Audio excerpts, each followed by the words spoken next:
What's going on, everybody? Chadley here, and we're back with another Borderlands 3 video. In today's video, we're going to be looking at an Elemental Amara build. This build is going to be good for endgame activities like Slaughter Shaft, where you need good damage, good crowd control, and good survivability. I've actually really been enjoying this build. It's a lot of fun to use because you can just constantly be throwing your action skill out there, and your action skill is going to give you bonuses depending on your gear. If you have good gear, you're going to get some insane bonuses after your action skill. But real quick, before we jump into the build, if you guys aren't already, follow me on Twitter at Chadley_99. I'll be actually following the first 5 of you who follow me on there. So go ahead and click the link in the description down below, and I'll give you a follow back. But without further ado, let's just jump right into the build. So the first tree that we're going to go down here for Amara's skills is going to be the Mystical Assault tree. We're going to put 5 points into Do Harm. This is going to be for Rush, 3 points into Fast Hands. Reload speed and weapon swap speed is really nice for this build because in at least Slaughter Shaft, you're going to have to be switching weapons all the time to match the elements you need to whatever armor, shields, or health you need to fight against. So this part is really nice. I really like that skill. 5 points into Violent Tapestry. This is also for more rush stuff. This is also going to pair really well with our class mod. Then moving down, 3 points into Transcend. You get extra accuracy and critical hit damage after you activate your action skill. You're going to be activating your action skill all the time with this build. You can actually do it every 5 seconds, but if you need to do one sooner, you can with the last skill here. You can activate your action skill again while it's in cooldown. You can only do this once in cooldown, and this will actually reset the cooldown.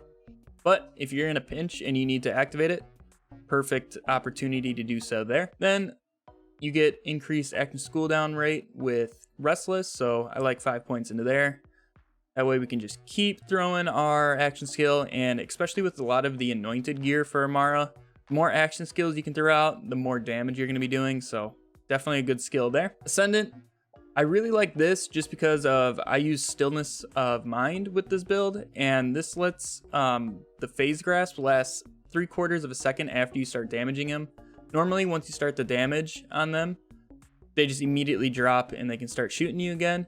But now you get 3/4 of a second to do some extra damage on a helpless target, so really like that, especially for 1 point. Then I'm going to put 3 points into Laid Bare.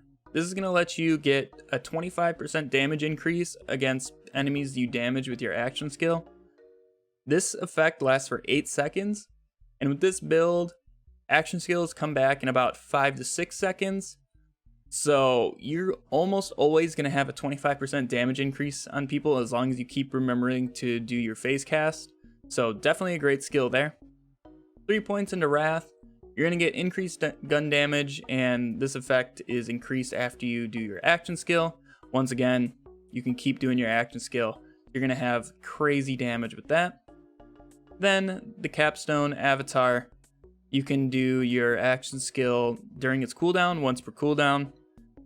Very nice to have.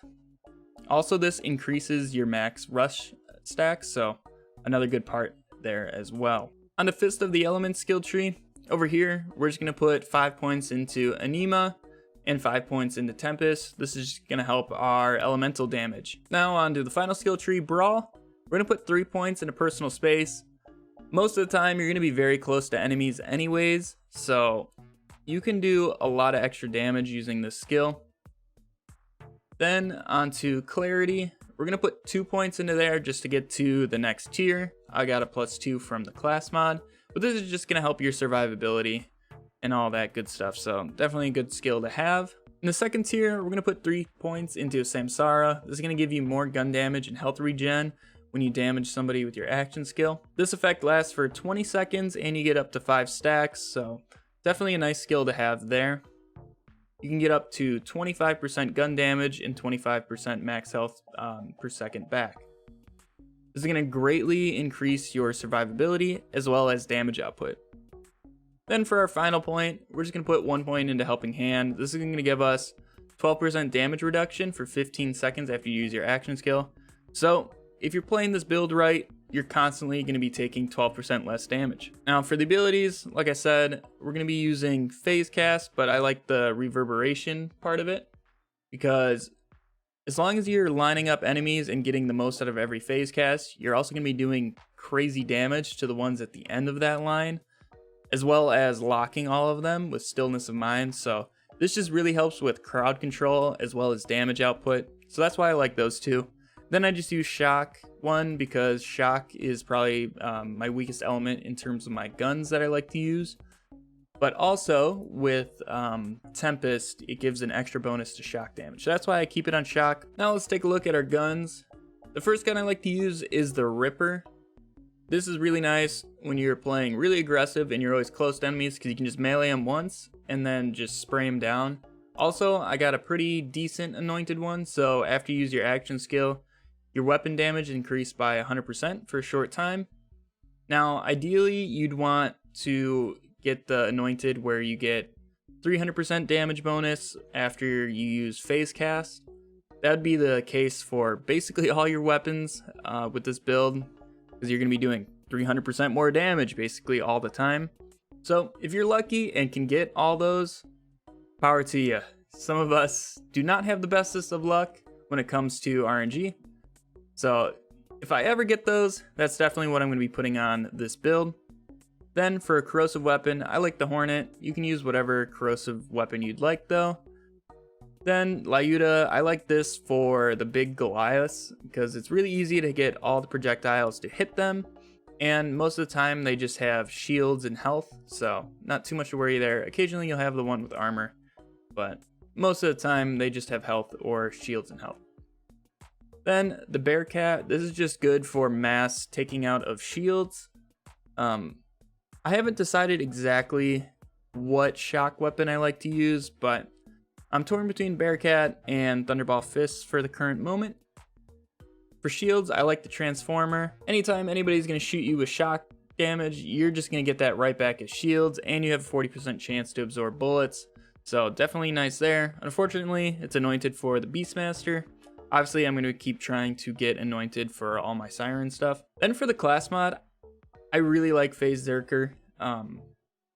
You get crazy bonuses and your rush stacks go so high. They go up to 99, which is insane. It's really easy to get to 99 too. As long as you keep using your action skill when you can get this up to 99 in no time. Then for grenade, the Hex, even though it got nerfed, still really good. And especially when I'm pairing the Cryo Hex with the Icebreaker Auto Idol. So versus frozen enemies, you're going to get a damage bonus and cryo efficiency. But also you're going to be getting 18% of your health back after you kill an enemy. So this is really going to help your survivability in something like Slaughter Shaft. Now let's see what we can do with this build here in Slaughter Shaft on Mayhem 3. I've already done a couple of rounds, as you guys can see, with all the weapons and stuff like that. But if we take a look at our modifiers, shield, grenade, and melee damage is buffed, action handling decreased, elemental damage, so that's really nice for us. We don't have to worry about normal bullets that too much, except for the Ripper, but with the Anointed, we're going to kind of cancel that out anyways.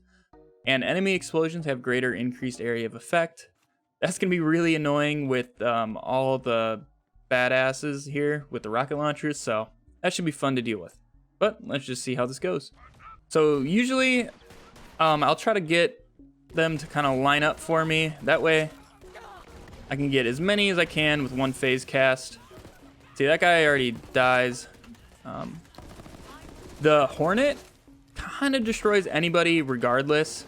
Like, even if they have health, you can still destroy them with that. Shields, it doesn't do the greatest, but once you use your phase cast, their shields are going to be gone anyways. Fortunately, my frames just dropped right there. A lot going on, but as long as you just keep casting your phase cast, that's seriously the biggest thing with this build. And it's only gonna get more important as you get more anointed gear. My biggest problem with Slaughter Shaft is just being able to see anything ever. So I don't know what I just died from. And then we can pull out the Lyuda for the big guys like that and get a sure, easy kill on them there.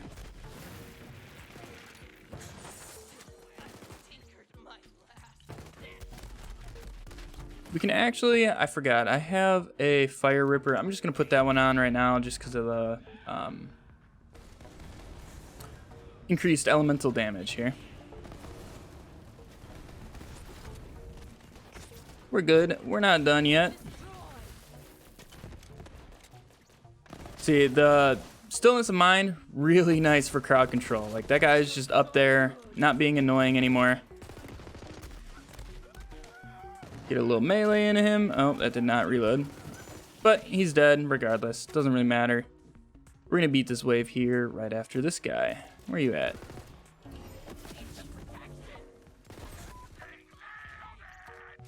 As you guys saw, the phase lock stayed up there even though she was already dead, just because it stays up for 3/4 of a second now. See, you get a free kill on these guys. So that's why I really like Stillness of Mind. And see, I'm at 69 for all my rush stack stuff. This is just one-hitting all these guys at this point, up to 90 something now. So you can do some insane damage with Phase Grasp.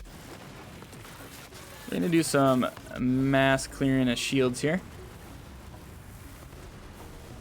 Just can't really see anymore, but that's fine. We're gonna throw our hexes out here, try to get the most out of our relic, as well as just slow these guys down so we can breathe for a second.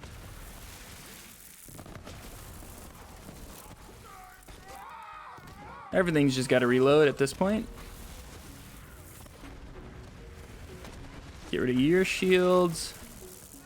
Reload. You can take out your armor super fast. He's gone. Yeah, and as long as you're playing aggressive, you're going to be getting a huge damage buff from the green tree, personal space, I believe it's called. Terrible at remembering skill names. Yeah, we're just going to melt through all these guys, and that was the wave. Not too bad. I think we went down, what, once or twice? So, survivability is really nice with this build. Something I really enjoy with it. Your Phase Blast is going to be doing so much damage. You can almost one-hit these guys. Once you get high enough rush stacks, you will be one-hitting them. And you'll be doing more gun damage with the more stacks you have. Oh, I didn't cast right away. Almost screwed me. It's fine. Not mad. That's going to wrap it up for today's video. If you guys found this video helpful, make sure to leave a thumbs up on it to let me know. If you're new, consider subscribing for more Borderlands 3 content.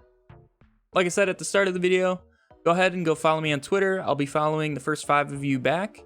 So go ahead and hurry up and click the link in the description down below. Thank you guys for watching this far, and I'll catch you in the next one. See ya.